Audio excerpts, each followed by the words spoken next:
Debates parlamentarios en las pantallas de Televisión Nacional.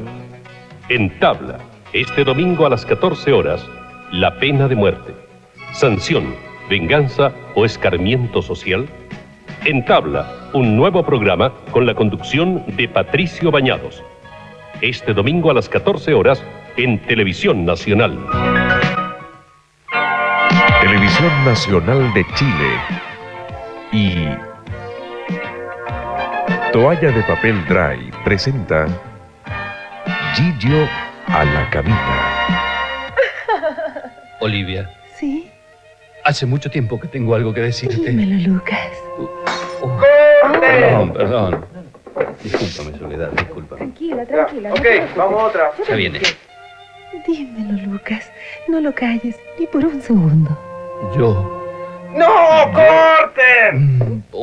¡Ay! Acción. Dímelo, Lucas. Ya no juegues con mi corazón. Olivia, yo Tú. soy casado, Olivia.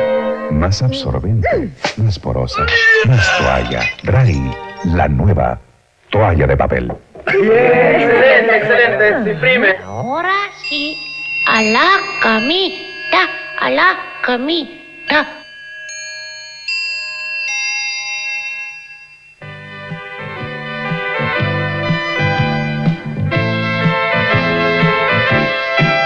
Hasta mañana, si Dios quiere que descansen bien. Llegó la hora de acostarse y soñar también, porque mañana será otro día. Hay que vivirlo con alegría. Hasta mañana, si Dios quiere que descansen bien. Llegó la hora de acostarse y soñar también, porque mañana será otro día. Hay que vivirlo con alegría. Todas las horas del día hay que pasarlas muy bien.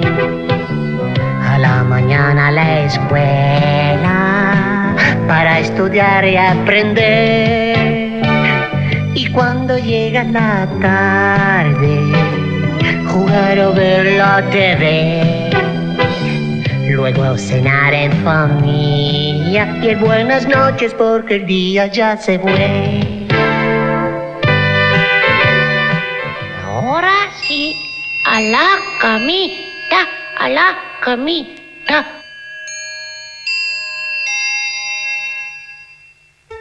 Informe especial, jueves 21 horas. El exilio, una herida que aún no cicatriza en el alma nacional. El difícil retorno y los que reconstruyen su vida en el extranjero. Historia y testimonio de los chilenos trasplantados contra su voluntad. Los problemas psicológicos y familiares. Los programas de retorno y apoyo laboral. El dolor y la esperanza de los castigados con el destierro. Un emotivo informe del periodista Santiago Pavlovich. Uzbekistán. Un contacto con el mundo islámico en el Asia Central, las mezquitas y las rígidas leyes del Corán, la encrucijada de un pueblo religioso en un país comunista, la vida en Tashkent y Samarcanda, legendarias y exóticas ciudades, un pariente pobre de la Unión Soviética, los conflictos étnicos y la lucha por una mayor autonomía. Reportaje del periodista Guillermo Muñoz. Jueves, Informe Especial.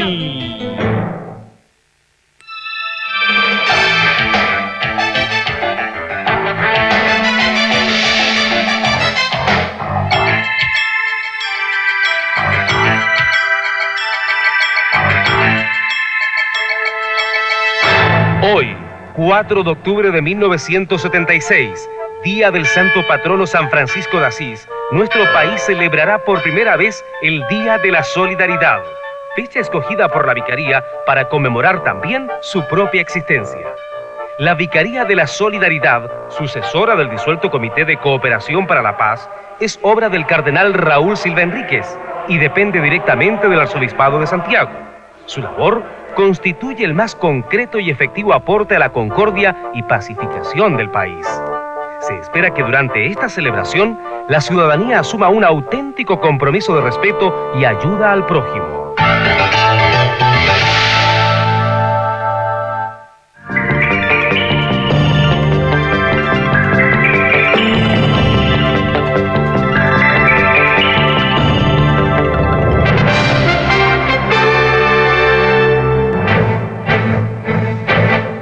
culminado con éxito. De esta manera, estas gestiones que se han realizado ante las autoridades iraquíes. Hoy viajaron de Amán a Frankfurt los 7 chilenos que permanecían retenidos en Irak. Que ha estado permanentemente. Esta tarde regresó al país el presidente Patricio Elwin. El ministro de Hacienda, Alejandro Foxley, dijo que pese al alto IPC, la situación podrá ser controlada. En el exterior, hoy sesionó por primera vez el Parlamento de la Alemania Unificada.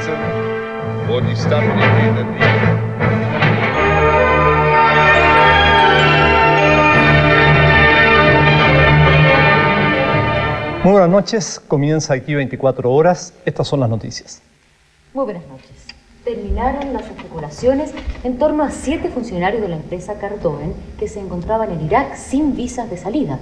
En estos momentos viajan vía aérea a Santiago con una escala en Frankfurt. En Amán, la capital de Jordania, los chilenos que quedaban en el convulsionado territorio de Irak.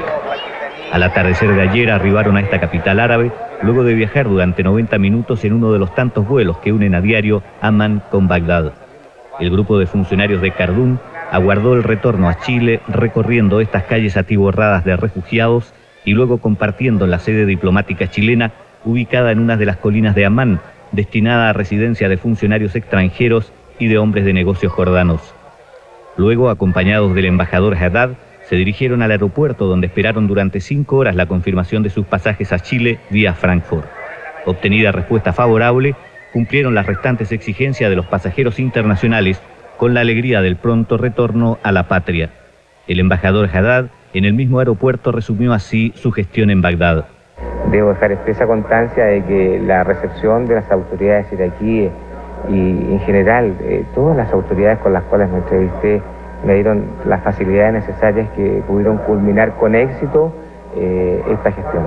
A Irak le interesa cuidar y mantener una buena relación con los países de América Latina y en general tuvo un gesto amistoso de comprensión y de ayuda y es algo que el gobierno chileno va a tomar en cuenta y va a considerar como un elemento muy positivo.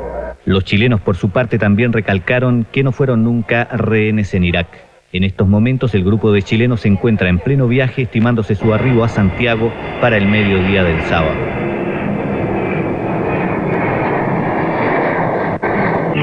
Increíble, Cecilia, que ellos se declaren que no fueron rehenes. La verdad es que fueron rehenes, aunque declarados huéspedes por el gobierno de Irak. Ya hay más de 10.000 extranjeros que siguen siendo rehenes del gobierno de Bagdad. Es posible que sea por presiones o como parte del acuerdo para ser liberados. Ustedes al salir dicen que no fueron rehenes.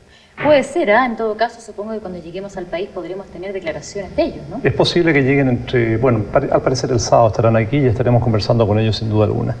Bien, seguimos con el resto de las informaciones. El IPC de los pobres, llamado así, se elevó a un 5.5%.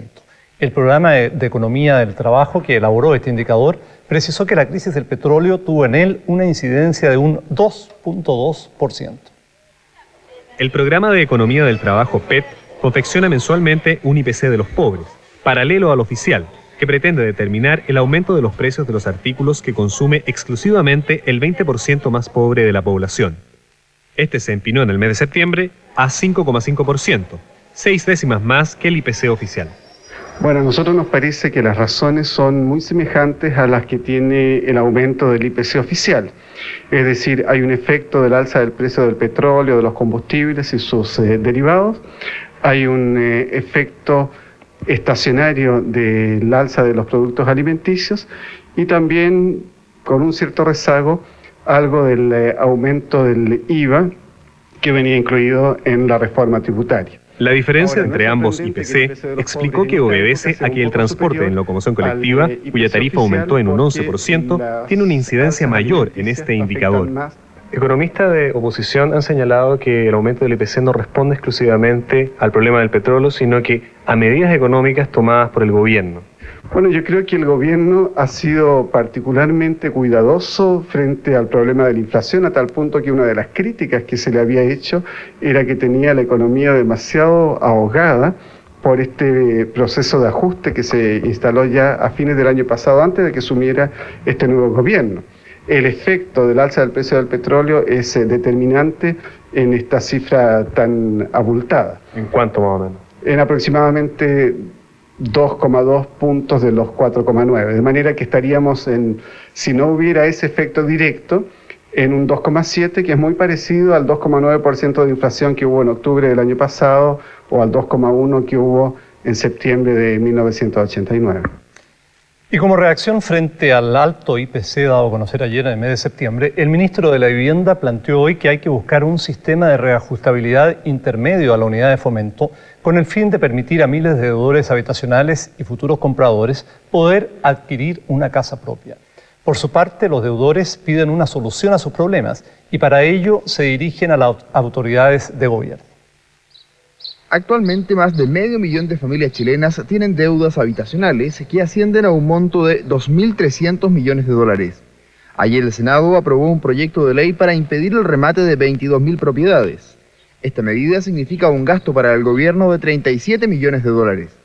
Sin embargo, el problema es mucho mayor y los afectados esperan una pronta solución por parte de las autoridades que les permita cancelar sus deudas. Fundamentalmente nosotros estamos buscando con el gobierno que se adopte la medida urgente de que los deudores puedan pagar de acuerdo a sus ingresos, no más del 25% de sus ingresos.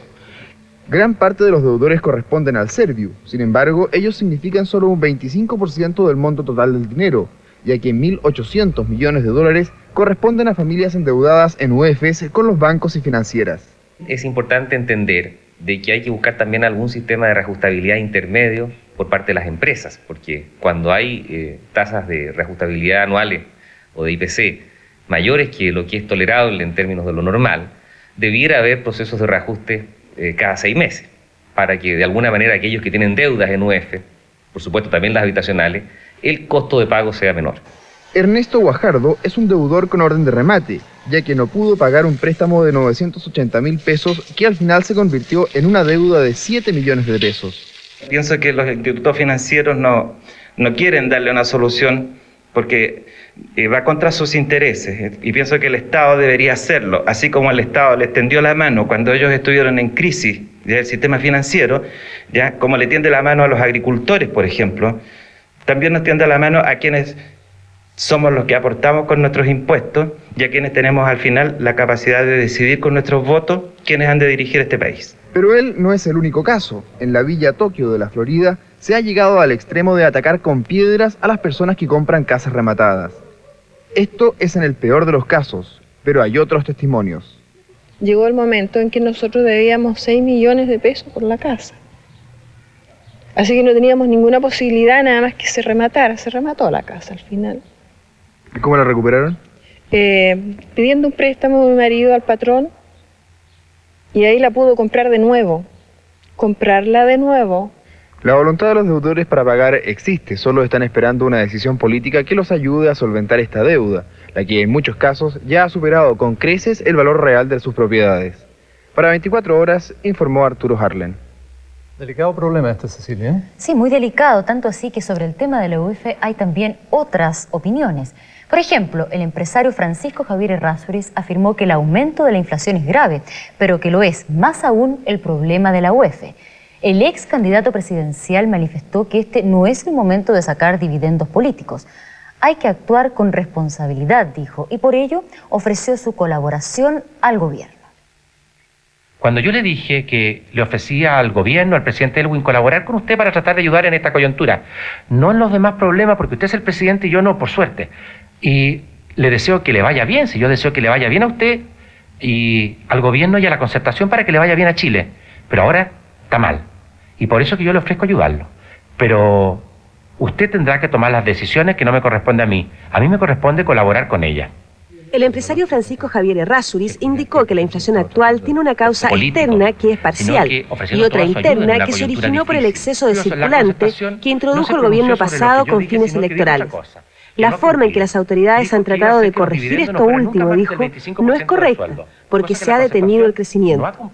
Agregó que es necesario parar el aumento de la unidad de fomento, con cláusulas alternativas de reajustabilidad, lo cual es muy sencillo, precisó, enfatizando que él lo planteó en su campaña electoral y que todos los que lo criticaron por ello se dan cuenta ahora que la UEF es mala. El problema que tengo es que me adelanto en plantear las cosas que van a pasar. Fíjese que, por ejemplo, en integración latinoamericana, el único candidato que hablaba de la integración era yo. Jamás lo hizo la Concertación. Le digo más, Vigil hablaba en contra. Hoy día, por suerte, hablan todos a favor. Yo creo que es importante que vayamos avanzando. En un tiempo más vamos a estar todos de acuerdo que la UEF hay que terminarla y hay que corregirla, porque no tiene nada que ver con una economía social de mercado, nada que ver con una economía libre y nada que ver con el porvenir de todos nosotros, que debe depender de nuestro esfuerzo. En cuanto al aumento del precio internacional del petróleo, manifestó que la autoridad debe intentar compensar esta alza, que puede ser temporal, con el mayor precio del cobre. Porque no es cierto, señor, que su país, que el mío, que el nuestro, se haya empobrecido en los últimos 30 días en un 5%, en un 4,9%. No es verdad. Lo que ha pasado es que subió el cobre mucho, también subió el petróleo, pero las cosas se compensan, lo que es perjuicio y lo que es beneficio. Y ambas pueden ser temporales. Por lo tanto, hay que tratar de usar esa temporalidad, tal como se usa en el cobre por imposición del Banco Mundial, creando un fondo de reserva. Esa reserva debe ser usada para las emergencias, pues. Y yo le recomiendo al gobierno que lo haga. ¿Podrá ser controlada la inflación? El ministro de Hacienda, Alejandro Foxley, dijo que a pesar del gran aumento en el costo de vida por el alza del precio internacional del petróleo, la situación podrá ser controlada por el gobierno. La afirmación la hizo a su regreso a Chile desde Estados Unidos este mediodía.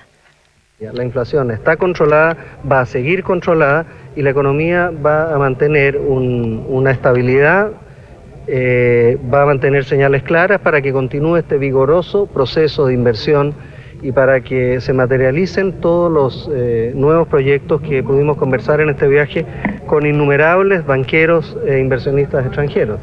Esta economía y este país, más allá de un IPC de septiembre, esta economía y este país son valorados internacionalmente como el país hoy día más atractivo de América Latina y, quién sabe, del mundo en desarrollo. Con este problema económico se ha encontrado el presidente de la República, Patricio Aylwin, quien regresó esta tarde al país tras una gira de 11 días a Ecuador, Estados Unidos y México. Gracias, Bernardo. Estamos aquí justamente en el despacho del presidente de la República, Patricio Aylwin. Hace aproximadamente 15 minutos él finalizó las palabras que dirigió al pueblo de Santiago luego de su regreso al país. En su discurso, el presidente Aylwin abordó fundamentalmente dos temas de gran importancia para todos los chilenos. Primeramente, él se refirió a la reinserción de Chile en la comunidad internacional. Él dijo que esto se debe a porque el mundo reconoce que ahora en Chile se respetan los derechos humanos y sobre todo porque en Chile hay libertad.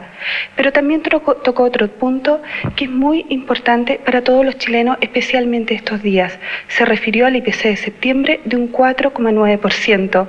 En este sentido, él descartó que el alto aumento del IPC se deba a una mala política de este gobierno, sino atribuyó fundamentalmente esta situación a la crisis petrolera internacional debido a la situación que se vive en el Golfo Pérsico. En este sentido, el presidente de la República formuló un llamado a todos los compatriotas a comprender esta situación y actuar con solidaridad frente a los sectores más desposeídos. Escuchemos las palabras del presidente Aylwin. Aquí se trata de que todos cooperemos, los trabajadores y los empresarios, las organizaciones sociales, las mujeres, los jóvenes. Todos los chilenos debemos entender que este no es un problema del gobierno ni de un grupo, este es un problema de la patria. La patria prueba su calidad en los momentos de aflicción.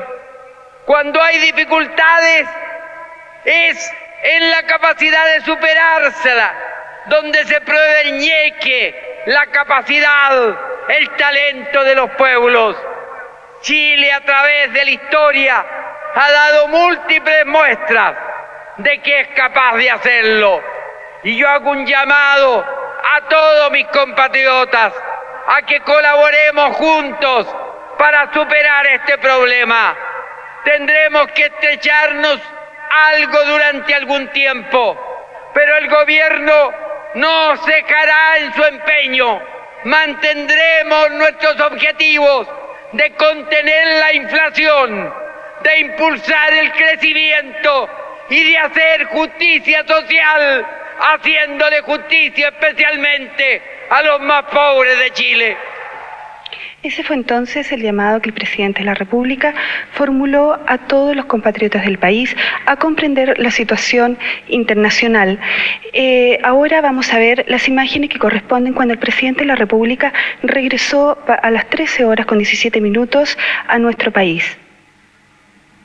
A las 12 horas comenzaron a llegar al aeropuerto las más altas autoridades de gobierno encabezadas por el ministro del Interior, Enrique Krauss. También se encontraban presentes el director general de Carabineros y los comandantes en jefe de las Fuerzas Armadas, con la excepción del general Augusto Pinochet. En su reemplazo acudió el vicecomandante en jefe del Ejército, Jorge Lucar. El avión presidencial aterrizó a las 13 horas con 17 minutos. El presidente Elwin, junto a la primera dama, Leonora Yarzún, fue saludado a la escalinata del avión por el ministro del Interior, Enrique Krauss. Un destacamento de la Fuerza Aérea le rindió los honores correspondientes. Luego, en el salón VIP del terminal aéreo, el presidente Elwin firmó el decreto por el cual reasumió la presidencia de la República. Bien. Bueno, me cuidé la pega.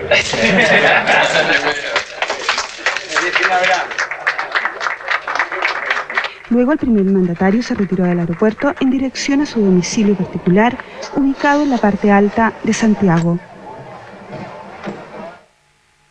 María Teresa, ¿me escucha? Perfectamente, Bernardo. ¿Cuál es la situación ahí en el Palacio de Moneda? ¿Terminó la manifestación en la Plaza de la Constitución y dónde se encuentra el presidente?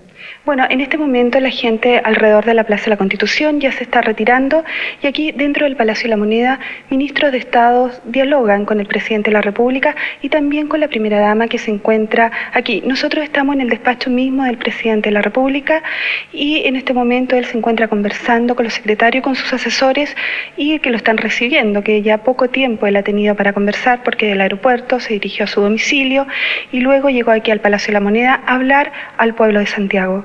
¿Cree usted que hay alguna posibilidad de que podamos obtener un contacto directo con él en algún momento? Yo creo que sí. Yo creo que en algunos minutos más, lo más seguro que el presidente de la República se dirija al país a través de 24 horas. Muy bien, gracias. Esperamos ese contacto entonces. Muchas gracias.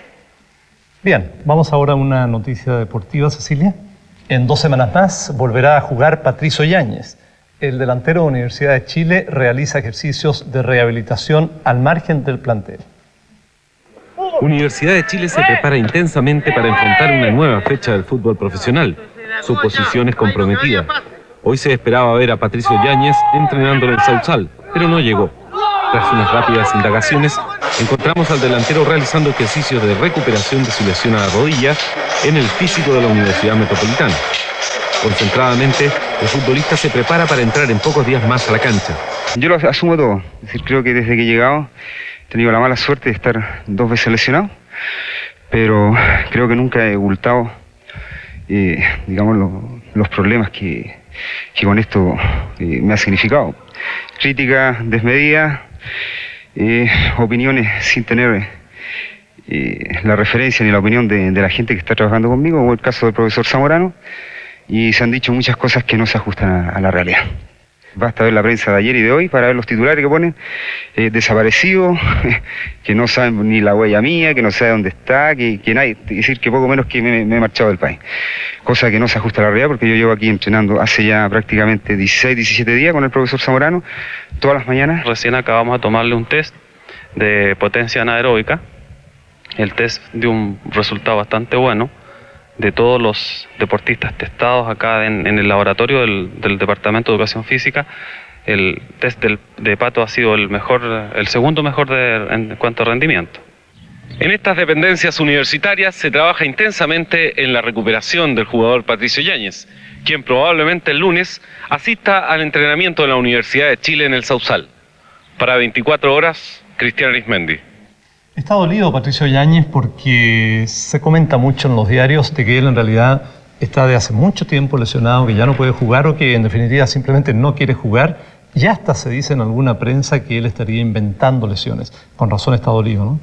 Así me parece, y más adelante sabremos de qué se trata. Y nosotros también más adelante en 24 horas vamos a ir a la crisis del Golfo Pérsico. Intensos esfuerzos diplomáticos se realizan para evitar un estallido bélico en esa zona del mundo. Y en Mónaco, dolor a raíz de la nueva tragedia que afecta a la familia real. Stefano Casiraghi, antes de morir, había prometido a su esposa, la princesa Carolina, que iba a dejar los deportes náuticos.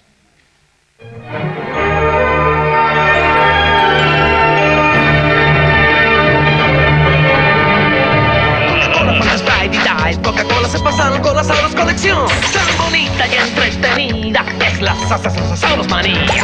Con 3 tapitas marcadas más 80 pesos, aquí tú encontrarás un sobre Sauros Coca-Cola con un lindo Sauros que con otros coleccionarás. También trae un autoadhesivo para que raspes y tengas el tiro, y un cupón para un póster tan bonito como el mío. Con Coca-Cola y tus Sauros amigos, arma un entrete, una grande, una enorme, una loca, una enferma con tortuga. Sauros Colección Coca-Cola.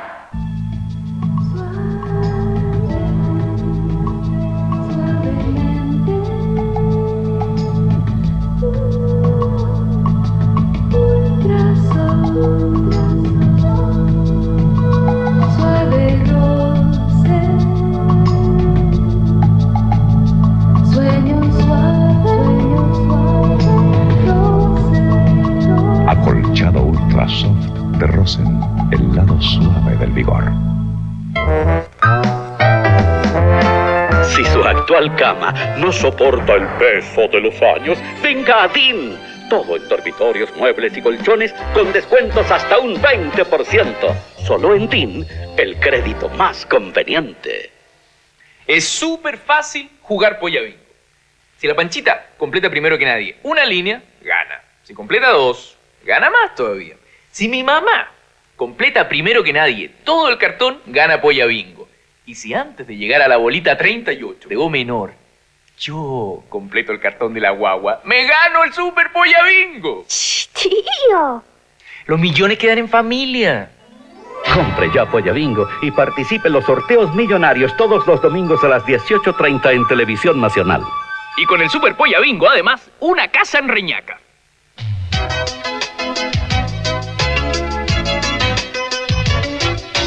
Este fin de semana Falabella está de fiesta. 101 años no se cumplen todos los días. Acompáñenme. Estamos celebrando los 101 años de Falabella con un 10% de descuento en todos sus productos. Falabella, 101 años pensando en usted. Aproveche su tarjeta CMR. Venga, no se pierda el 10% de descuento.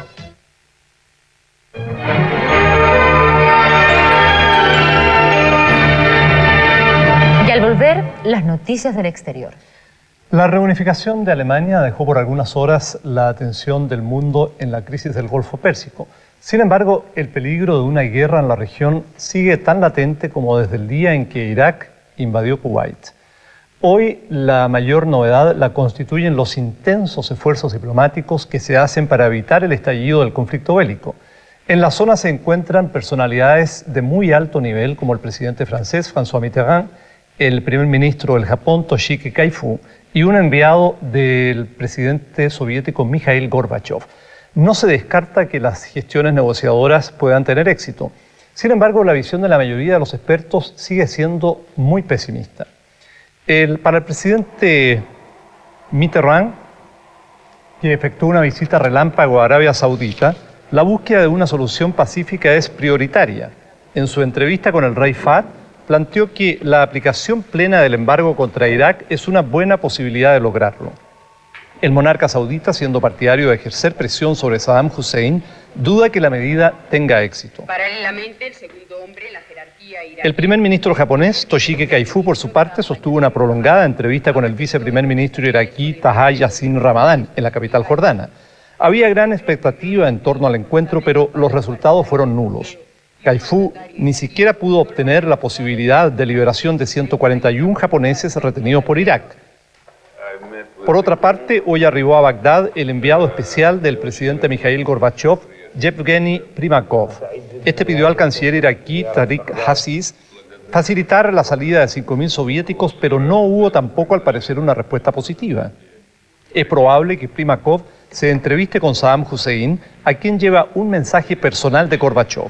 El enviado soviético se reunió también con Yasser Arafat. Pese a la intensa actividad diplomática en torno a la crisis, persiste el pesimismo entre los analistas. Estos consideran que la única salida pacífica al conflicto es que uno de los bandos dé el primer paso en cuanto a ceder en sus posiciones. Pero, como declaró un alto funcionario iraquí, ambas partes llevan el problema hacia una gran explosión, porque ninguno quiere ceder. Los cambios climáticos en la región, donde han disminuido la temperatura y la humedad, hacen más propicias las condiciones para emprender una acción bélica, según sostienen algunos observadores. De hecho, las maniobras castrenses han experimentado un notorio incremento. Y en Europa, la noticia sigue siendo la reunificación alemana. Hoy, en el remozado Palacio Imperial del Reichstag, efectuó hoy su primera sesión el Parlamento Pangermano. Asistieron la totalidad de los parlamentarios que lo integran, 519 occidentales y 144 provenientes de Alemania Oriental. El orador principal fue el primer ministro Helmut Kohl. Técnicamente, esta es la primera sesión de un parlamento libre pangermano desde 1933, cuando Hitler y su Partido Nacional Socialista accedieron al poder. El canciller Kohl recordó la tiranía nazi y los crímenes contra la humanidad cometidos durante la guerra por Alemania. Dijo que en lo interno la tarea es ahora superar la larga división y en lo externo consolidar a Alemania como integrante plenamente activo de la comunidad europea. Resumió su posición diciendo: en casa y en el exterior debemos ser buenos vecinos. El momento más emotivo de la sesión fue cuando se rindió homenaje a las víctimas del nazismo y del estalinismo, y también a aquellos que murieron en el muro de Berlín. 5 integrantes del último gabinete de Alemania Oriental prestaron juramento como nuevos ministros sin cartera de Alemania unificada. El más destacado entre ellos, el ex primer ministro Lothar de Maizière. Y ahora, con lo prometido, nos informan que estamos en contacto directo con el presidente de la República desde el Palacio de la Moneda. Presidente, ¿cómo está usted? Muy buenas noches. Muy buenas noches, Bernardo. Bienvenido a 24 horas, el nuevo informativo de Televisión Nacional. Antes que nada, presidente, quisiera que nos informara o nos diera su punto de vista sobre cuál es el aspecto más saliente de su extensa gira. Bueno, yo diría que el más importante fue mi intervención en la Asamblea de las Naciones Unidas, porque era la oportunidad en que Chile, restablecido su sistema democrático, volvía a reencontrarse y a presentar sus puntos de vista ante la comunidad internacional allí representada, y en la ocasión en la cual encontramos una respuesta muy acogedora de parte de las delegaciones presentes, que eran todas las delegaciones de las Naciones Unidas, no hubo ninguna delegación que estuviera ausente. ¿Tiene algo que contarnos sobre su reunión privada de 45 minutos con el presidente Bush, presidente? Bueno, la verdad es que fue una reunión, como lo declaré al salir, muy cordial y al mismo tiempo muy franca. Yo le hice presente al presidente Bush que Chile es un país tradicionalmente amigo de Estados Unidos, que coincidimos con nuestra vocación democrática y que yo personalmente tengo simpatía por su estilo de gobernar. Pero le hice presente al mismo tiempo que nosotros en Chile nos habíamos hecho muchas esperanzas de que el advenimiento de la democracia significara de parte de Estados Unidos una posición de colaboración más activa y la eliminación de las restricciones que afectan a las relaciones entre nuestros países. Y concretamente le planteé el tema del sistema general de preferencias, el asunto de la OPEC, que quedó solucionado, es decir, de las garantías de seguros a las inversiones norteamericanas en Chile. Le planteé el tema de la enmienda Kennedy, señalándole que en Chile se respetan los derechos humanos y no hay ninguna razón para que se siga aplicando dicha enmienda a nuestro país, con las limitaciones y perjuicios que eso significa. Y le hice presente al mismo tiempo que Chile está dispuesto a enfrentar el desafío de un comercio libre y abierto con Estados Unidos, pero que de parte de Estados Unidos se encuentra con medidas restrictivas que importan obstáculos para la colocación de nuestros productos en el mercado norteamericano. ¿Usted está optimista en cuanto a una respuesta positiva que pudiera venir de la Casa Blanca frente a estos temas? Encontré de parte del presidente Bush una gran recepción. Manifiestamente no estaba debidamente informado sobre algunos aspectos que conversamos, pidió informe a sus asesores y me prometió estudiar el asunto y procurar darles una solución en el más corto plazo posible. Yo confío que antes de la venida del presidente Bush a Chile, que está confirmada para el día 6 de diciembre, tengamos resueltos estos problemas. Ojalá. Presidente, muchas gracias por acompañarnos esta noche. Bienvenido. Gracias a usted. Bernardo, sería interesante comentar que, como información adicional a esta entrevista que usted estaba sosteniendo con el presidente, comentarle a nuestros telespectadores que, por ejemplo, el presidente se encuentra en perfecto estado de salud. Así nos han informado nuestros enviados especiales que han permanecido durante toda la gira con el presidente de la República. Se había especulado de algunos problemas de salud debido a sangramiento de narices en Estados Unidos y luego porque se decía que la gira desde México se habría adelantado en su regreso. Nuestros enviados que estuvieron todos estos días en la gira nos señalan que nada de eso es así, que el presidente está en buen estado de salud y que volvió antes porque habían terminado las actividades en la Nación Azteca. Sí, la gira no va para más y reiteran, confirmaron la versión de su médico personal en el sentido de que el presidente había sido un poco porfiado al no cauterizarse una pequeña cabecita de vena dentro de la nariz en Quito y por lo tanto lo postergó hasta a Estados Unidos donde se produjo este sangramiento. Y se señalaba también que como todos los primeros mandatarios en general suele levantarse muy temprano. Sí, algo tiene una fuerza interior los presidentes que los hace tener una resistencia física extraordinaria que deja agotados a todos aquellos que van alrededor de ellos. Muy bien, vamos con otra información. Al menos 4 personas murieron al derrumbarse un edificio de departamento en un suburbio parisino de Massy, a consecuencia de la explosión de un gas de cañería. Otras 30 quedaron atrapadas entre la mampostería y los escombros y 7 de ellas están muy graves, incluyendo un niño de 2 años. Al derrumbe siguió un porfiado incendio alimentado por el gas que surgía de las matrices, lo que dificultó mucho la labor de los bomberos. Varios de los heridos presentaban quemaduras graves y se les trasladó en helicópteros hasta un hospital especializado. Hasta ahora continúa la búsqueda de los sobrevivientes. La presidenta de Filipinas, Corazon Aquino, pidió el apoyo popular para enfrentar un nuevo intento de golpe de Estado, el 7º desde que asumió el poder hace 4 años y medio. Alrededor de 600 soldados dirigidos por el coronel Alexander Nobel, ex jefe de la Guardia Presidencial, se apoderaron del cuartel general del ejército en Cayagán de Oro, Mindanao. Según el líder rebelde, el propósito de su acción es crear un estado independiente en Mindanao, la segunda isla del archipiélago de las Filipinas. No obstante, medios políticos afirman que es un nuevo intento por derrocar a Corazon Aquino. En Italia, 18 ancianos murieron en la ciudad o en la zona de Ovada, en la provincia de Alejandría, que está en el norte del país, al caer al precipicio del autobús de turismo que viajaban.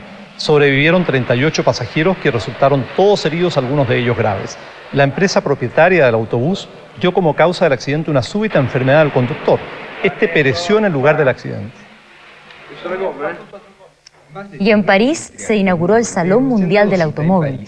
Unas 10.000 firmas relacionadas con la fabricación y comercio motorizado están representadas allí. Pueden verse modelos de autos que con la actual crisis del Golfo probablemente no se venderán mucho, pero sí son muy admirados. Por ejemplo, un Ford que es capaz de navegar y no necesita puentes. Otros autos pueden desarrollar velocidades de hasta 260 kilómetros, por supuesto que solo en supercarreteras. Cecilia, usted está tan apenada como todas las chilenas por la muerte de Stefano Casiraghi. Así es. Ha causado terrible impacto en el país esa noticia.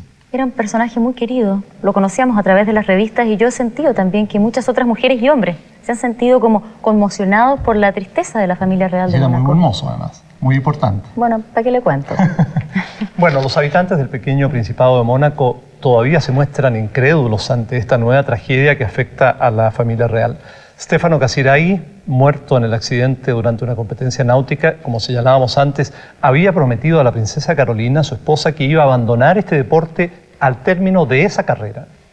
La princesa, que se encontraba en París al momento de ocurrir la tragedia, retornó a Mónaco acompañada por su hermano, el príncipe Alberto. El regreso, sin embargo, fue muy diferente al de su partida. Las habitualmente iluminadas y bulliciosas calles monegascas estaban oscuras y silenciosas. En medio de ese ambiente, Carolina cruzó la ciudad hasta llegar a la iglesia donde está el féretro donde descansan los restos de su esposo. La princesa mantuvo siempre un aspecto de gran dignidad y compostura, aunque reflejando un enorme dolor en el rostro. Hoy, amigos cercanos de Stefano Casiraghi revelaron que este había prometido a Carolina abandonar las prácticas de carreras en lancha por ser demasiado peligrosas. La fatalidad, sin embargo, impidió que pudiese cumplir su promesa. La pareja había contraído nupcias en diciembre de 1983. Para Carolina era su segundo matrimonio, tras el fracaso sufrido con el playboy francés Philippe Junot. La rápida adaptación de Stefano al sistema de vida de los Grimaldi y los 3 hijos que tuvo dieron una gran felicidad a la pareja. Esto lo sostienen amigos de ambos.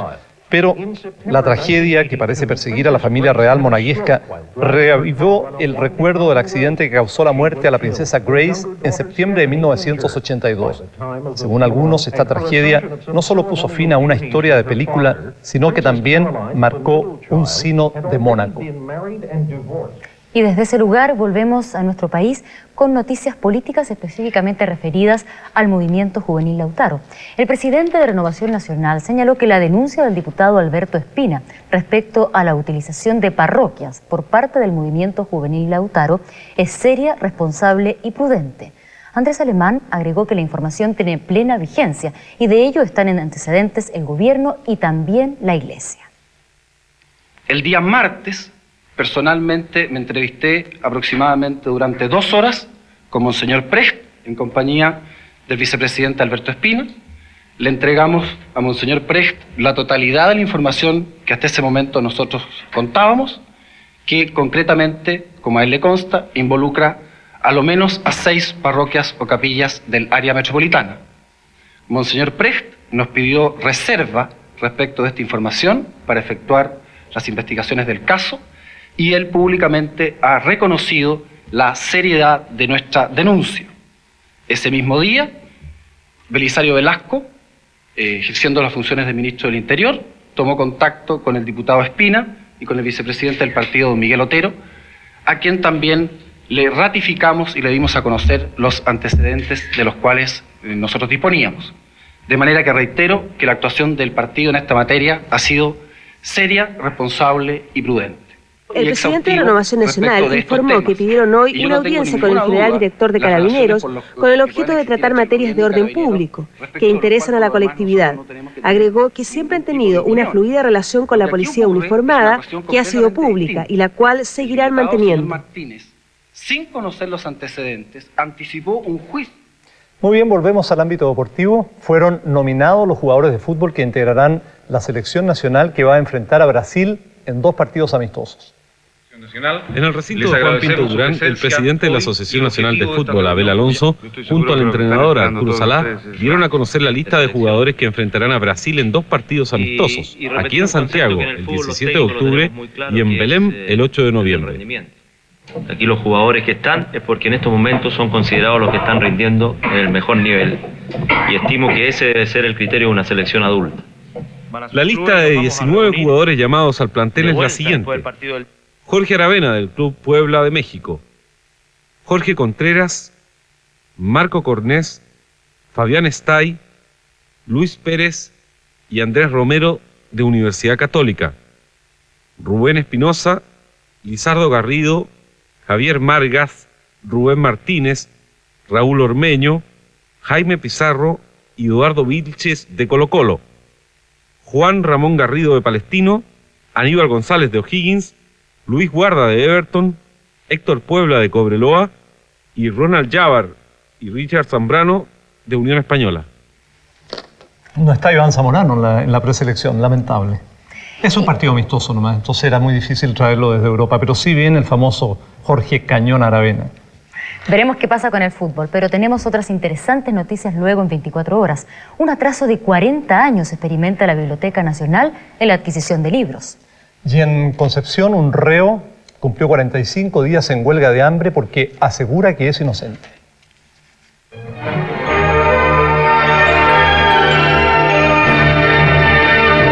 Ahora, a través de una simple llamada, obtenga la aprobación inmediata de un préstamo, una línea de crédito o una tarjeta Visa Atlas. Aprobado, señor.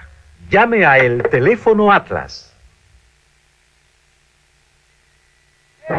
Dile un palo al gato y mejore su suerte celebrando los 69 años de lotería, que en su mes aniversario celebra cumpliéndole todos sus deseos con un premio mayor de 100 millones, un departamento y 10 automóviles Nissan al 20º. Y además, muchos televisores y videograbadores al 20º. En su mes aniversario, lotería, la clave para ganar. Sorteos, domingo 7 y 21 de octubre.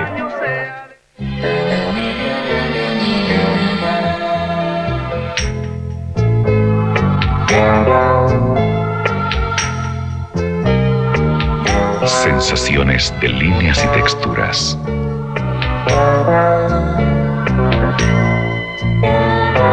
Diseños que abren un espacio a la fantasía. Provoque su imaginación con SIC, un sello de calidad para una completa línea de muebles. ¿Le gusta? Me los acabo de comprar.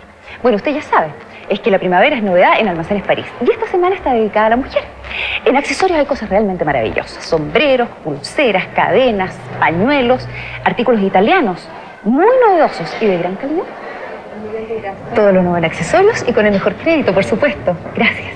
Esta semana, con la compra de esta cartera, me regalaron este hermoso pañuelo. Y yo también me hice un regalo, este secador. Es que esta es la semana de la mujer en Almacenes París, donde la primavera es novedad.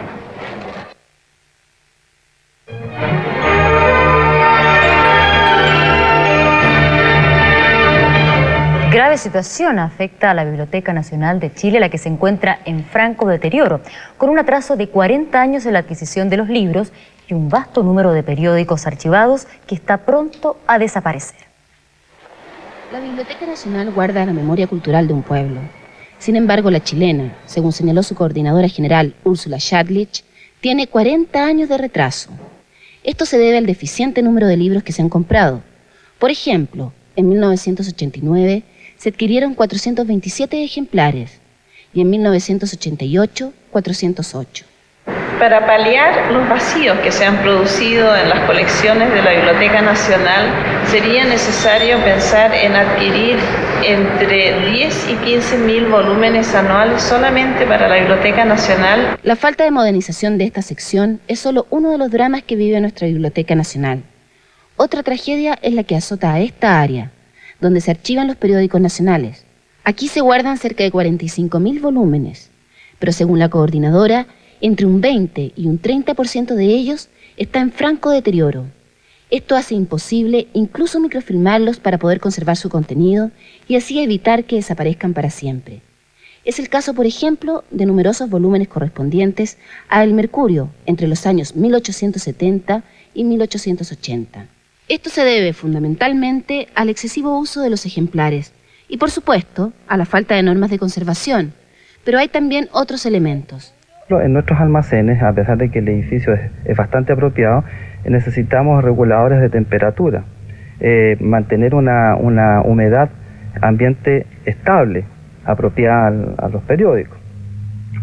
A la vez, estanterías mejor acondicionadas para almacenar estos periódicos que son de un volumen bastante pesado, grueso, un empaste en mejores condiciones. La falta de recursos para conservarlos ha llegado a tal nivel que incluso los propios encargados de la sección utilizan planchas y un simple scotch para restaurar artesanalmente algunos periódicos.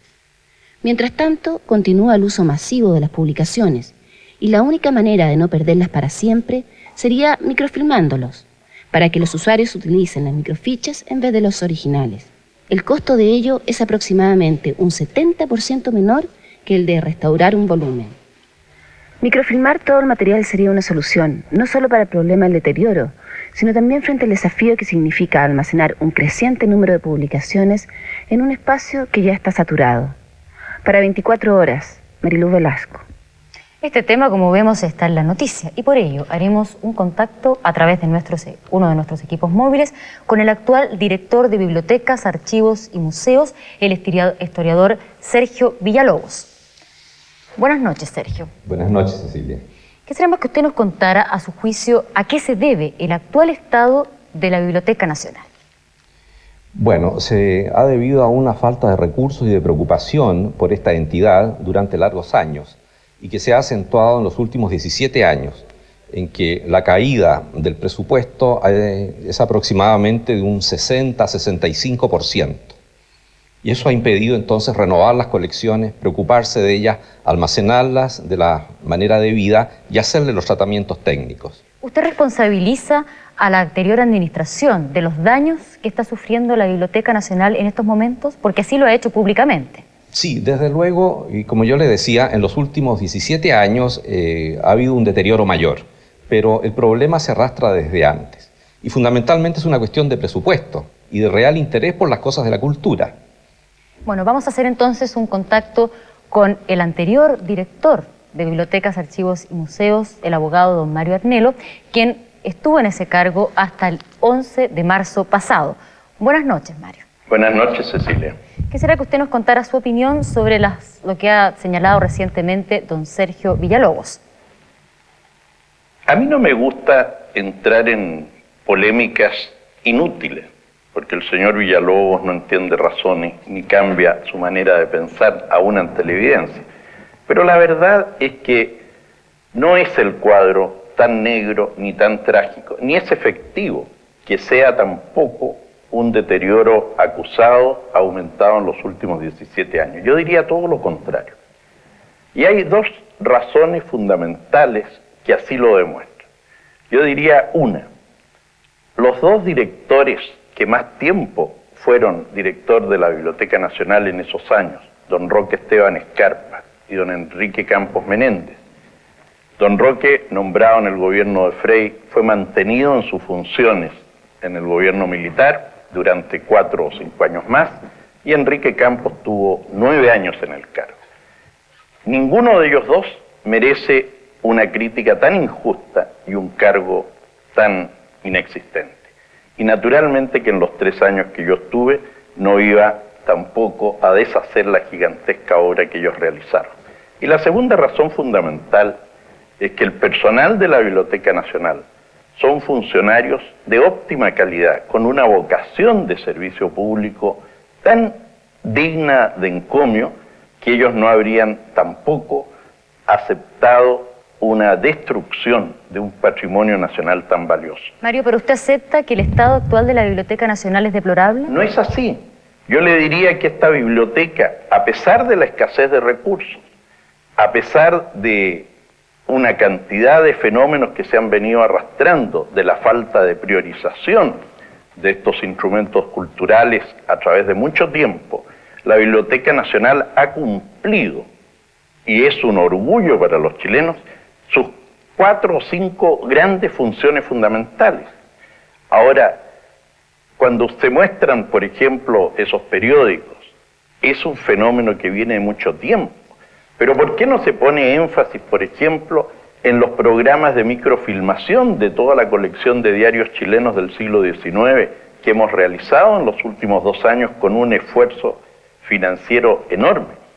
Yo diría, podríamos ver demostraciones palpables de que no es así. Bueno, le agradecemos mucho su opinión sobre el estado actual de la biblioteca y a lo mejor podríamos tener un nuevo contacto con don Sergio, ¿sí? Un nuevo contacto con don Sergio para que nos dijera qué opina sobre lo que nos acaba de comentar Mario Arnelo. Usted se dice que la crítica que usted ha señalado es injusta. Sí, yo creo que es completamente inútil estarse refiriendo a personas o al personal de la biblioteca. Por supuesto que el personal de la biblioteca es excelente y de gran lealtad y eficiencia en el servicio. El problema ha sido de presupuesto, de poder renovar las colecciones realmente. Las imágenes que ustedes han mostrado han hablado por sí mismas, me parece, y pudieran mostrarse muchas otras del Archivo Nacional, de las bibliotecas de provincias, todas las cuales están en un estado bastante deplorable. Bueno, le agradecemos que haya estado con nosotros esta noche en 24 horas, informándonos de cuál es el estado actual, entonces, de la Biblioteca Nacional. Cecilia, yo no quiero entrar naturalmente a opinar de una u otra posición, pero lo que sí es cierto es que es notoria la falta de bibliotecas y el buen mantenimiento de las bibliotecas en nuestro país, sobre todo si se compara con naciones un poco más adelantadas que las nuestras. Ojalá se haga todo lo posible por mejorar esta situación, que realmente es penosa. Chile necesita muy buenas bibliotecas para que los chilenos puedan ir a leer, sobre todo cuando los libros son tan caros, ¿verdad? Y a consultar. Muy bien, vamos con una noticia policial. Los 2 delincuentes abatidos la semana pasada por investigaciones en un enfrentamiento en Santiago habían secuestrado a una menor que posteriormente apareció drogada. La Policía Civil informó que el hecho fue corroborado por la propia víctima Maritza Miranda, de 16 años. El miércoles 26 de este mes fue secuestrada por 2 sujetos desde una vivienda en la Villa El Alba de la Florida. La menor permaneció encerrada y sin alimentos durante 3 días en un lugar no determinado. El sábado último apareció drogada en el centro de la capital y fue atendida en el Hospital Sotero del Río. Maritza Miranda, dijo la policía, reconoció a sus captores mediante fotografías. Efectivos del Grupo Operativo Táctico de Investigaciones establecieron que se trataba de los mismos delincuentes que 2 días antes fueron abatidos en el sector de la población Santa Adriana. Precisó Investigaciones que la menor fue liberada por 2 cómplices de los sujetos muertos, obligándola antes a ingerir fármacos y bebidas alcohólicas. Y vamos al sur del país, en Temuco, 9ª región, un reo mantiene una huelga de hambre que ya se prolonga por más de 40 días. Protesta así contra un fallo que lo condena a 5 años de prisión. Los facultativos que lo atienden dicen que su estado entró en una fase crítica. 45 días en huelga de hambre cumple José Silva Montiel, encontrándose internado en estado grave en el Hospital Regional de Temuco. La huelga de hambre la inició el 20 de agosto en protesta por un fallo emanado del tercer juzgado del crimen de Temuco que le condenó a 5 años y 1 día por robo. De persistir en su actitud, el reo podría enfrentar el riesgo de muerte. Claro, sobre todo por la falta de ingesta de líquidos, en los días siguientes es de temer de que se produzcan complicaciones. Por la falta de líquidos disminuye el volumen del líquido circulante dentro del organismo y se produce lo que se llama una hipovolemia. José Silva Montiel, de 36 años, con domicilio en Puerto Montt, alega inocencia mientras se niega a ingerir alimentos y líquidos.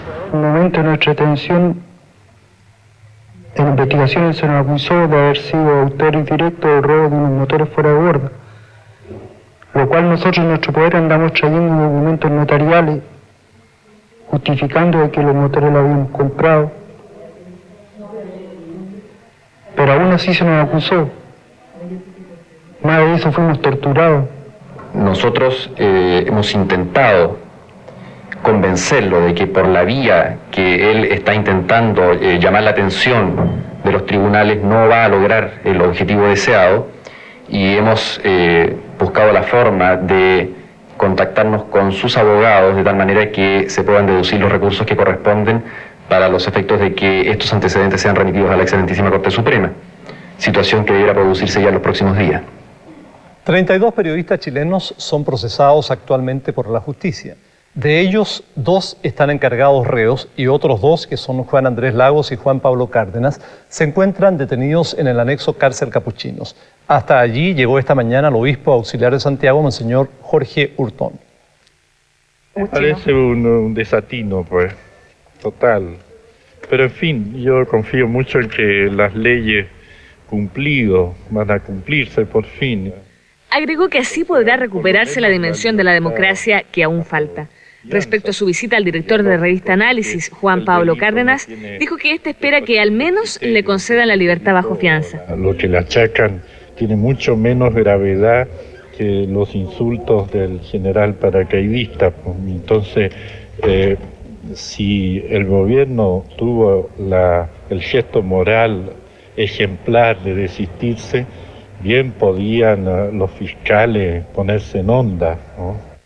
Por su parte, el vicepresidente del Colegio de Periodistas, quien también visitó a los colegas detenidos, afirmó que entre las medidas inmediatas que tomará la orden al respecto está apelar a todos los parlamentarios para que aprueben la reforma del Código de Justicia Militar a la brevedad.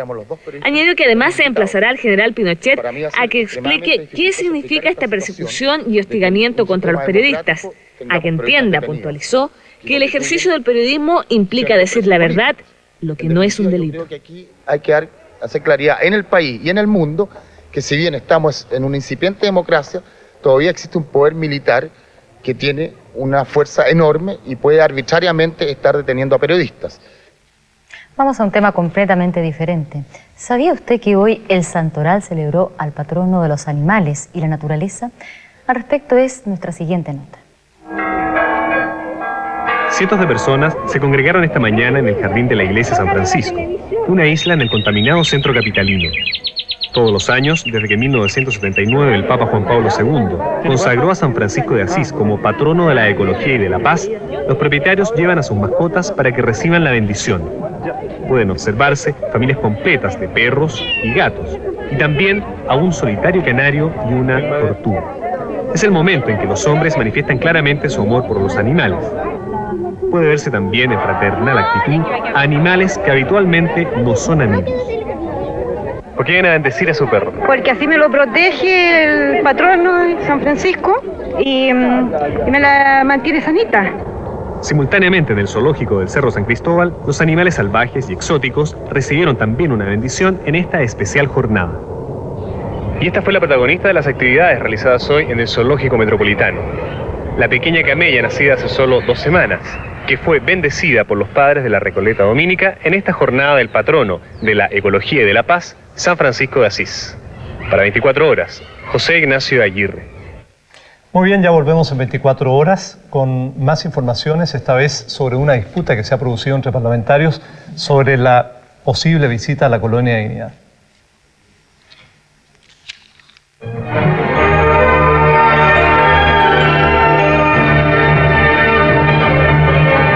Veo que le gustan las ensaladas. Bueno, ahora con las nuevas salsas chef quedarán aún más ricas. En 4 sabores: salsa de queso, francesa, italiana y 1000 islas. Salsas chef, con mucho gusto. Se pasó salsa. ¡Ey! Empezó una media promoción. Junta las 2 mitades de Pepsi 7up y uno de estos medios convertibles alemanes será entero tuyo.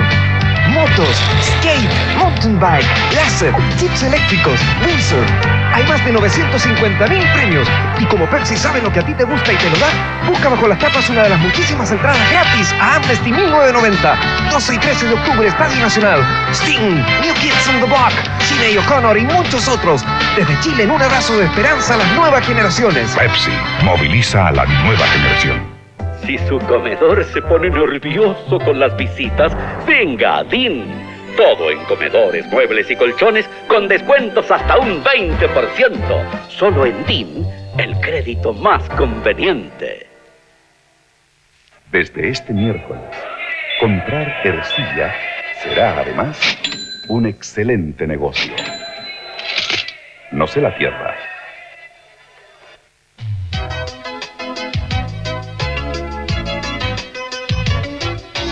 Este fin de semana Falabella está de fiesta. 101 años no se cumplen todos los días. Acompáñenme. Estamos celebrando los 101 años de Falabella con un 10% de descuento en todos sus productos.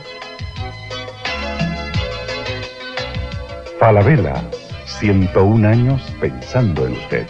Aproveche su tarjeta CMR. Venga, no se pierda el 10% de descuento.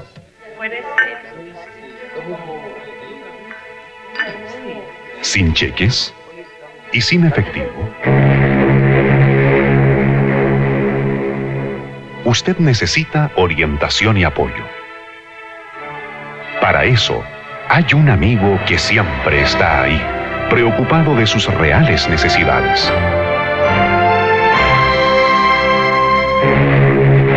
Tarjeta Visa de Banco Sudamericano. Su banco amigo.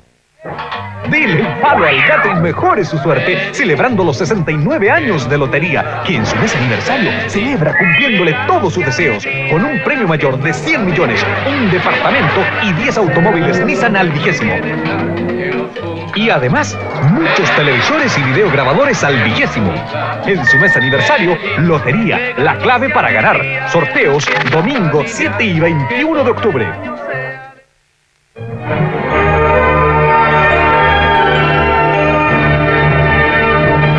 Los parlamentarios de Renovación Nacional y de la UDI no visitarán Colonia Dignidad mientras no exista una autorización formal de las autoridades del recinto para hacerlo.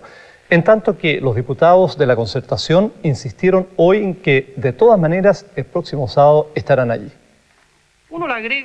La resolución de la derecha fue duramente criticada esta mañana en la sede del Congreso por el diputado de la izquierda cristiana Jaime Naranjo. Indicó que los parlamentarios de la UDI y de Renovación Nacional cambiaron de opinión a última hora y objetó el comportamiento de ese sector en lo que se refiere a desarrollar el papel fiscalizador de la Cámara de Diputados. Yo rechazo categóricamente el desistimiento de parte de los parlamentarios de la derecha. Primero, porque los argumentos que ellos han entregado me parecen infantiles y muy débiles. Porque a no ser de que ellos hayan cambiado los procedimientos como se fiscaliza, en el sentido de que ahora requieren de una carta, de una respuesta positiva de aquella institución o persona que uno quiera fiscalizar. En segundo lugar, considero que consciente o inconscientemente o indirectamente, esta actitud de los parlamentarios de la derecha significa proteger a Colonia Dignidad. Miren, no acepto los términos expuestos por el diputado señor Naranjo, por cuanto nosotros no recibimos presiones ni de la Colonia Dignidad ni de ellos. Es decir, me refiero al diputado Naranjo, que en el fondo, con su actitud, ha tratado también de presionarnos. Queremos ser claramente explícitos en señalar de que la posición nuestra de no asistir a la visita de la Comisión de Derechos Humanos a Colonia Dignidad se debe básica y fundamentalmente por cuanto el procedimiento que se ha empleado para esta visita no ha sido el adecuado ni el correcto. Entre tanto, el presidente de la comisión que investiga el caso de las uvas envenenadas, el diputado Juan Carlos Latorre, criticó el informe de la Contraloría del Congreso norteamericano, cuyo contenido se filtró en medios de prensa de Estados Unidos. Este informe no recoge una serie de aspectos que para nosotros han sido puntos relevantes de nuestro trabajo, particularmente en cuanto a que efectivamente en los análisis a que fueron sometidas estas se hubiera actuado con suficiente rigurosidad. Es evidentemente para nosotros un tema de discusión frente a ese informe. Simultáneamente yo quisiera señalar que nos parece, y a mí particularmente me parece muy discutible, el que ese informe haga alusión a un pánico que se habría producido frente al caso de estas uvas envenenadas y frente al cual el FDA habría reaccionado, cuando en nuestra opinión, si algún pánico existió, fue creado específicamente por las opiniones de los funcionarios del FDA. Por otra parte, durante el día de hoy, la Cámara de Diputados aprobó el proyecto de ley sobre enseñanza, acordó legislar la iniciativa de construir un monumento en memoria del expresidente de la República, Eduardo Frei, y debatió ampliamente el proyecto sobre propiedad industrial. Desde Valparaíso informó Pilar Bernstein para 24 horas. El ministro de Defensa, Patricio Rojas, afirmó que durante la visita que realizarán los comandantes en jefe de las Fuerzas Armadas al Congreso Nacional, solo se entregará una información técnica relativa al funcionamiento y disciplina de los cuerpos castrenses. Yo espero que se concurra el día martes a esa sesión, sea directamente por los señores comandantes en jefe o su representante. Ellos están invitados, como dice la comunicación del Senado, a dar la opinión técnica sobre materias que tienen relación con el funcionamiento, la disciplina y la organización de las Fuerzas Armadas y de Carabineros. No corresponde que den una opinión institucional directa, porque esa se canaliza a través del Ministerio de Defensa Nacional y las Fuerzas Armadas no tienen un rol directo en el proceso legislativo. Y en el ámbito judicial, el abogado de la viuda del asesinado empresario Silvio Aurelio Sichel aseguró que el principal implicado en el crimen se encuentra fuera del país. En este instante, investigaciones me ha confirmado que una de las personas que yo estaba solicitando su declaratoria de reo y además había pedido una orden de arraigo, está vía Buenos Aires, Río de Janeiro y Barajas, ¿Quién Madrid. es esa persona? El principal implicado en el crimen de Aurelio Sichel. ¿Y de qué manera esta persona puede estar implicada en el crimen? Porque de los antecedentes que hay es el que tiene mayores indicios y hay mayores presunciones en su contra, ya que ha tenido una participación directa en los hechos que investiga el magistrado. No obstante lo anterior, Ureta señaló que aún no están precisados quiénes fueron los autores intelectuales y materiales del crimen del empresario Silvio Aurelio Sichel. Por otra parte, el ejército hoy aclaró la situación de uno de sus oficiales encargado reo y que en versiones de prensa aparece vinculado a una financiera de la cual Sichel era socio. En un comunicado, la institución castrense indicó que Gastón Ramos Cid se encuentra detenido en una unidad militar por una orden emanada del 11º Juzgado de Crimen de Santiago que sustancia un proceso por giro doloso de cheques. Agregó el ejército que ante la posibilidad de que las acciones de Ramos hayan perjudicado a miembros de la institución, su comandante en jefe, sin perjuicio de las acciones legales correspondientes, dispuso que se sustancie una investigación. La posibilidad de morir de cáncer al pulmón de un fumador es 700% mayor que la de un no fumador. Aún más, el cigarrillo aumenta en un 103% las posibilidades de fallecer de enfermedades cardíacas. Por eso hoy la Iglesia Adventista organizó el Día Sin Fumar. En teoría se trataba de 24 horas sin encender un cigarrillo. En teoría, porque igual hubo varios santiaguinos que ignoraron o quizás desconocieron la iniciativa de la Iglesia Adventista. Disculpe, señor, ¿usted sabía que hoy es el Día Sin Fumar? No, no tenía idea. ¿Y dejaría de fumar por ser el Día Sin Fumar? No, ¿Y por qué lo pagó entonces? por respeto a la televisión nomás. ¿Tú sabes que hoy es el Día Sin Fumar? No, no tenía ni idea. ¿Y dejarías de fumar por eso? No. ¿Por qué fumar? Deliciosa. Que me gusta fumar. ¿Tampoco dejarías de fumar por ser hoy el Día Sin Fumar? Sí, sí dejaría. Pero no ahora. Claro, o sea, me termino de fumar el cigarro y después... ¿Y tú? Lo acabo de pagar. ¿Usted sabía que hoy es el Día Sin Fumar? La verdad que no, honestamente no. En todo caso, ¿usted dejaría de fumar? Por mi salud, claro que sí. ¿Y por ser el Día Sin Fumar? Si usted quiere lo pago. Ya está. Fumo, sencillamente. Gracias. Como hay miles de personas que fuman. Si no, la compañía de tabaco no tendría los dividendos que tienen. ¿Cómo ha andado la venta de cigarrillos hoy? Bien. Pero la gente fuma igual. ¿Sí? ¿No disminuyó la venta? No. Durante los 12 años hemos tenido, y cada año hemos tenido mayores y mejores resultados. Estamos muy contentos, hemos presentado una exposición en la Universidad de Chile del Metro, donde cientos y miles de personas llegan a agradecer porque gracias a un Día Sin Fumar, ya hace algunos años atrás dejaron de fumar. Álvarez añadió que este año no pudieron difundir este Día Sin Fumar tanto como hubiesen querido. El propósito de esta campaña, dijo, es ofrecer la oportunidad de vivir más sanamente y dar un buen ejemplo a las nuevas generaciones. En resumen, que todo el mundo reconozca los daños que produce este hábito. En todo caso, si usted fuma y hoy no dejó de hacerlo, quizás se motive al saber que por cada cigarrillo, según las estadísticas, usted pierde, ¿sabe cuánto? 6 minutos de vida. Para 24 horas, Sandra Gamboa. Leonardo, fíjese que la verdad que me llama tanto la atención, a pesar de que todos sabemos que es malo fumar, la gente sigue fumando igual. Es muy difícil, parece, dejar de fumar. Al parecer, usted no fuma por lo que veo. No, bueno, dejé de fumar, pues yo soy de las que dejé de fumar. Es difícil, pero vale la pena. Pero realmente hay gente que simplemente no puede hacerlo. Así Lamentable, lamentable. Muy bien, vamos con un resumen de las principales informaciones de hoy aquí en 24 horas.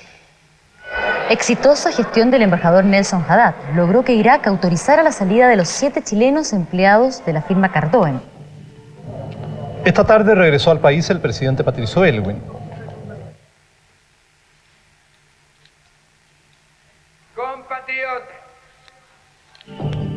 En primer lugar, El ministro de Hacienda, Alejandro Foxley, dijo que pese al alto IPC, la situación podrá ser controlada. pudieran tener algún impacto. 2 delincuentes abatidos en un enfrentamiento con investigaciones eran autores del rapto de una menor que había aparecido drogada. Y en el exterior, hoy sesionó por primera vez el Parlamento de la Alemania Unificada.